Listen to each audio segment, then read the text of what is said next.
some apartment housing, multifamily housing conditions in town had really become quite deplorable. So why I'm interested in it is we'll see whether the issue's done or not, or whether the landlord community and others seek to put forward candidates that will seek to repeal that if they get in office. The reason I bring it up as a possibility is because that's exactly what happened in Manhattan, when Manhattan passed a rental registration, rental licensing ordinance a few years ago. The next election came and there was a major change in the composition of the commission, and they repealed that ordinance along with a few other things. So will be an interesting election to watch, and we'll see how many folks sign up to run. The third topic is development, particularly to the south. I don't know if you've heard, but we've got this little project that we've discussed a few times over the years called the South Lawrence Trafficway Project, and lots of opinions on that project on both sides of the issue. But what's happening right now is it's being built. It's past the debate stage, and they're building it now as we speak, and it'll be open in 2016, and that has caused development pressure to occur in South Lawrence already. We had one proposal for a large retail development just south of the South Lawrence Trafficway, be south of where Iowa Street and the SLT intersect. If those of you that have been in town long enough to remember the old Cornfield Mall debate, that's the piece of property we're talking about. They weren't proposing to build a mall, but they were proposing to build a large retail center out there. That project didn't get a positive recommendation from the Planning Commission. It hasn't yet come back up to the City Commission. Not sure that it will. What will be interesting to watch there is whether that project will wither away or whether it will come back in a different form. They had said they had some pretty strong interest from retailers such as Old Navy and Ulta Beauty and Designer Shoe Warehouse and Academy Sports and some others. And so that project, like I said, may come back up. But what we've got going on right now is kind of a debate or a struggle, I guess, between two developers right now. There's this group, which is from out of town for the most part, that wants to do this project south of the South Lawrence Trafficway, and then there's a local group led by the Schroeder and Fritzl families that have a development ground out by Rock Chalk Park, and they have told the city, you know, hey, it doesn't make sense for us to allow this large project to happen south of the SLT while we're still trying to find tenants out here. And thus far the city has taken that position, but I think it will be interesting to see if the city holds strong to that position if a few months go by and there's still no tenants out at the area around Rock Chalk Park, if especially as the discussion heats up about how are we going to pay for all these projects like police and a jail and all these sorts of things. New tax dollars would be helpful. I think it will be interesting to see if the commission sticks to their philosophy that no, we need to try to steer the development towards the northwest area, or whether they say perhaps we are willing to look at a slightly modified proposal to the south. The other piece of property to keep an eye on that will be fueled by the completion of the trafficway is the former Farmland Industries property. That is becoming a new business park, industrial park. If you've driven by it recently, you'll notice that it looks a lot different than it did a few years ago. The city has pushed all those buildings down out there in the process of building roads, have pretty much completed the roads and the sewer out there. They're kind of to the point now where if a business wanted to locate there, they could say, we've got a spot for you. Now the question will be whether businesses say they want to locate there. If the city doesn't have some success in attracting businesses in the next 12 to 18 months out there, folks in economic development circles will probably be pretty disappointed about that, because now would seem to be the time that the iron is hot. And so that's something else we'll be keeping an eye on. But those are just a few of many issues, and as I promised, I wanted to leave this open for questions, and we can talk about the book, we can talk about things you've seen around town, and I can try to tell you what's going on there, or anything else on your mind about the newspaper or otherwise. Yes, sir. As you take the pulse of Lawrence with respect to the police department and the jail, what does it feel like? Is there a strong opposition to it, or is there a strong favorable stance, or is it really, really mixed and even? I think at the moment, I think that the sales tax stands a good chance of being approved. Now, the question will be is how much does the narrative change between now and the election? And I would say that the narrative has kind of been trending negative over the last several weeks. It's the story, I think of things in terms of stories, and the story kind of started out that, you know, the police department is spread out all over town. They have about 6 different locations, 2 major locations. The patrol division and the administration and detectives are separated, and that creates a lot of inefficiencies, and I think folks understood that narrative fairly well. I think it became a little bit more confusing to some folks when the city decided to purchase the piece of property that they did. It does have a central location in some regards. Iowa Street isn't exactly the center of town anymore, but it's just kind of thought of as the center of town. But a lot of folks were like, well, the city owns quite a bit of ground. It seems like it could have chosen to not spend the $2.2 million and put it on a piece of ground that it already owned. And so that has been a concern for some people. The other concern that I hear people say that they have is there's still a group of people, and how large the group is probably the key question at this point, but there's still a group of people who are not happy with how the Rock Chalk Park development came about. They feel like that they were disenfranchised a bit by not being able to have a chance to vote on that. They did not like the no-bid process that parts of it went through. There was just a lot of things they didn't like about that. And so now the question becomes, do they allow those feelings to factor into their decision about whether to give the city the dollars to move forward on this Do you project? think that's likely to be an overt part of the debate? Oh, I think that, I mean, the group that supports it has acknowledged that that's a concern, that's a piece of opposition they're facing when they go out and talk to people. So I think it's probably going to have to be addressed in some form. Otherwise, you take what probably should be a somewhat comfortable victory for it and throw it into the realm of a much closer contest. And I think too, I mean, kudos to the county. I think the county did a good thing by alerting the public to saying, you know, hey, we don't want anybody to be caught by surprise that we are going to be asking for a significant amount of money to do the jail. We don't know the amount of money yet. We don't know the exact timeline yet. But shortly after you approve this police headquarters, if that's what you do, we're going to be asking for a significant amount of money to do an expansion of the jail. And I think some people are saying, is there a way that the city and the county can work together on those 2 projects that create some efficiencies there? That was the subject of my article last weekend, and the city and the county don't see that as being a strong possibility, but I think there are others in the community that are not quite sure that that's the right answer. Yes, sir? Do you know anything about a new transit hub? The new transit hub is moving forward. They still have some studies to do, but the ideal is to move the main transit hub out of downtown and move it to the intersection of 21st and Iowa Street. Kind of right across the street from the Armory building, just down the street from the fire station. It's on University endowment-owned land.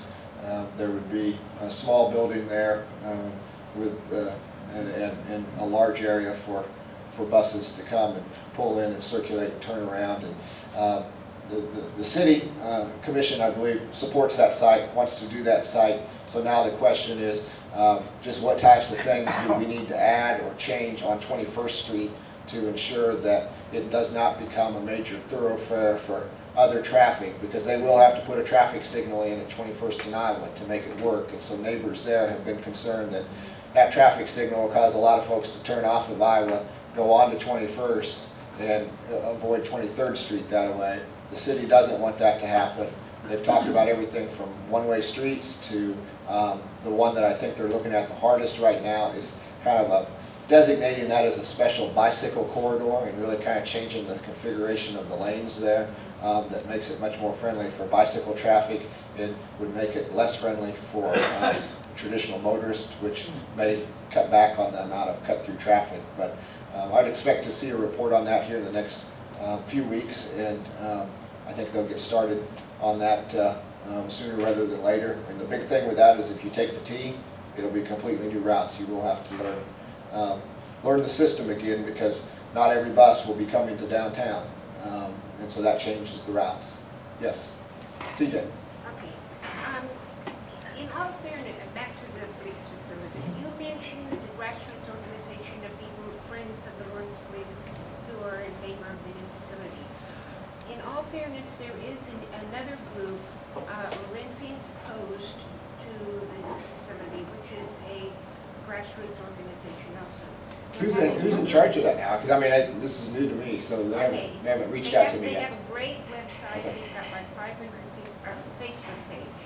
Lawrenceans Opposed to the new police facility. They're having their first organizational meeting Monday night at the library.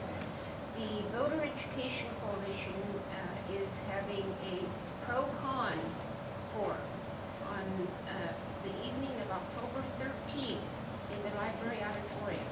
It'll be moderated by Tabitha from Channel 6, blah, blah, blah, be televised. We have 2 speakers that will be speaking in favor of the new police facility and 2 that will be speaking against. So. And the group is called what again? Lawrenceans Opposed to the new police. If you put in Lawrenceans Opposed on your search, Chad, it'll go to the new police facility. It's quite an active Facebook. I'm using my crystal ball here. I predict that there will be news of Lawrenceans opposed to the new police facility in a very upcoming edition of the Lawrence Journal-World. So, and people ask sometimes how I get ideas for stories. You just saw the process right there. I tell people that I see things, I hear things, but I have 2 eyes, 2 ears. It's a lot better if I have 400 or 500 sets of ears and eyes out there listening to things. So if you see something that you think might interest readers in Lawrence, shoot me an email, drop me a line, tell me about it. That's how we do this. So, Alan, go ahead. Yes, in regard to the proposed retail development on the south side of the city, doesn't the city commission have the power to overrule the decision of the planning commission? It does. I mean, and so the one thing to remember is that the planning commission made a recommended denial of the plan. So the way that would work is that the city commission could approve the project despite that recommendation right away with 4 votes, 4 out of the 5 votes. If for some reason it did not have 4 out of the 5 votes, it could say, planning commission, we'd like you to reconsider this item and come up with some reason why they want it reconsidered, which is easy to do. Just say, you know, we don't think you looked at this part of the project well enough. And so planning commission would go back, look at it again, and very well may say the same thing, say we still recommend denial, but at that point the city commission could approve the project with a simple 3-vote majority. And but at the moment, the project does not have 3 votes on the Lawrence City Commission. So why hasn't it come up before the city commission? Well, the city commission could do that, and the reason it has not, I suppose, is a practice of somewhat protocol in terms of traditionally the city has given some latitude to development groups to have some time to consider the recommendation that was made to the planning commission in case the developer wanted to revise the plan, take the planning commission's recommendations to heart and say, okay, we understand that there are some things you don't like about this, so we will submit a new plan. Is that what's happening? Well, could be what's happening. The question is, how long will the city commission give it? At some point in time, you do have to put the period at the end of the sentence. And I don't think that the development group will allow it to come forward and be voted down, because they always have the ability to just say, we withdraw our application. And so the question is, when will the city say, okay, you either need to withdraw the application or else we're going to bring it up and vote it down. The city commission's not eager to do that. They don't like to vote things down. They would rather that the group just withdraw it. And I think the group right now is trying to figure out, do we withdraw it or do we come back with a modified proposal? Yes, ma'am. I might just add to that, Chad, the city commission has in the past voted down any development at that area. The question I have, and you don't hear much about it, is how much of an impact do you think it will make on economic development and going northwest? The fact that the people who buy houses out there will have to send their children to the Perry-Lecompton schools because we're so close to their boundaries for their school. And is that going to make a notable impact on the economic development for Douglas County in developing housing out there when it's not in the Lawrence School District? It's a significant issue. For those of you not aware, the Perry-Lecompton School, if you know where the Rock Chalk Park development is, basically everything north of Rock Chalk Park and on the east side of the South Lawrence Trafficway is in the Perry-Lecompton School District. That's an area that is expected, I mean, just would naturally be expected to be one of the next areas where a lot of housing develops because the infrastructure is already at the gates of that vacant land. It's not entirely vacant, but it's largely rural property that could be developed in a more urban way, or suburban way. But the problem is that if you build new houses there, the kids will go to the Perry-Lecompton School District, and the Lawrence School District says we're really not in a position to take hundreds or certainly not thousands of kids that may live in that new neighborhood into our schools because, well, their parents don't pay taxes in this district for the school district, so we expect them to go to Perry-Lecompton, which Perry-Lecompton loves. And Perry-Lecompton is in the process of putting together a video. Folks here at KU are helping them to kind of make sure folks understand that Perry-Lecompton is a good school district and has some great advantages, and we'll send a bus over to that neighborhood to pick your kids up and bring them back and all that sort of stuff. But I talked to real estate agents and say, you're not going to sell any houses if you have to tell folks that your kids are going to go to Perry-Lecompton when they can look out their window and see Langston Hughes and see Free State High. I mean, you can almost literally see those two places from if you're at the right spot on the hill there looking down. And it's a significant issue, and it's not just an issue for where kids go to school. I think it's also potentially can be an issue of, does that area around Rock Chalk Park develop with the commercial development that people say is needed to fully make that project successful? Because one of the things that developers like is they like to be able to stand on a site and look around and see rooftops in all directions. And right now, you can see them to the south and you can see them to the east. You don't see them to the west. Jumping the trafficway is going to take some money to get infrastructure on that side of the trafficway, and you don't see them to the north. And that's one of the reasons why the commercial developers have not jumped at the opportunity to build around Rock Chalk Park, even though they think it probably will bring some folks to, no question it's going to bring people in for tournaments and that sort of stuff, but commercial developers need the people that are there every day that are going to make continued purchases. And right now, those people drive to South Iowa Street, and that's why they want to be down there, is they also really like the synergy of being next to other stores. I hear people tell me that development on South Iowa Street right now is pedaling downhill, development in Northwest Lawrence is pedaling uphill, because you've already got you've already got so many shoppers heading to South Iowa Street, you don't have to train them to go somewhere else. Now, if that area out in Northwest develops with a lot of houses, that equation changes. But will it develop with a lot of houses to the north if it's in the Perry-Lecompton School District? I don't know. Yes, sir. I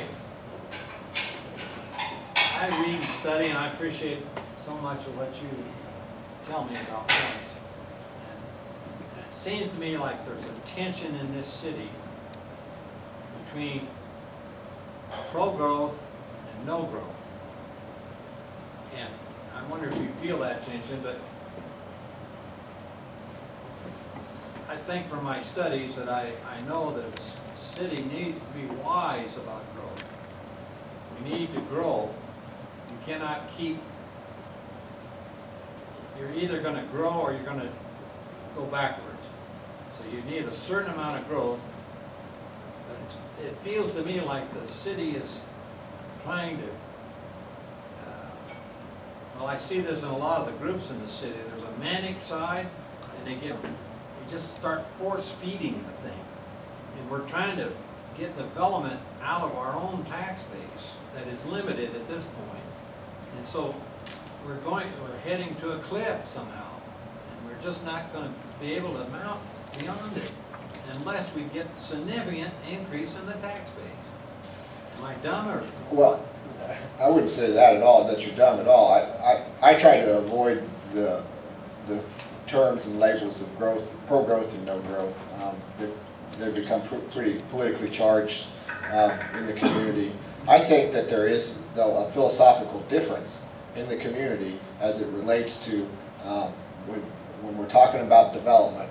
How much do we want to allow just pure free market forces to allow and guide that development versus how much do we want government to take a more active role in guiding that development. And that has been a philosophical difference that maybe doesn't exist quite as strongly in a lot of other Kansas communities, but Lawrence is a more progressive town, has a different political makeup, and I think has some different philosophies than other Kansas communities. Those two different philosophical views clash more in our community than they maybe do in some other Kansas towns. And that has been something that's been pretty consistent for the entire 20-plus years that I've been here. And generally what happens is the pendulum kind of swings back and forth as it relates to the Lawrence City Commission in terms of who's in power and what the philosophy is. And the question is probably a legitimate one in terms of, do we need to come to some sort of consensus on what our philosophy is, because are we being well served by the pendulum going from one end to the other, Lawrence is not growing like it used to. Is that good, bad, or indifferent? I don't know, but it's not. I mean, for a lot of years, Lawrence grew its population at 1.5% to 2% a year, and that was the rate for several decades. The Census Bureau tells us we grow at a rate of less than 1% a year now. And like I said, is that good or bad? That's a good conversation to have, but it is what's happening. Yes, ma'am. Well, there's two things. For one thing, in your studies, if you will, involving the Civil War in this area, I'm wondering if you ever ran across the name of James Monroe Williams. James Monroe Williams. I have not, but I try to be clear with folks that I am not an expert in Civil War history in Lawrence. I am the fellow that had the good fortune of having 150 letters come to me. I understand that. And so I'm learning more about it all the time, but no, I'm not familiar with that. Well, I was, James Monroe Williams is my great uncle. Oh. And I was looking through a high school textbook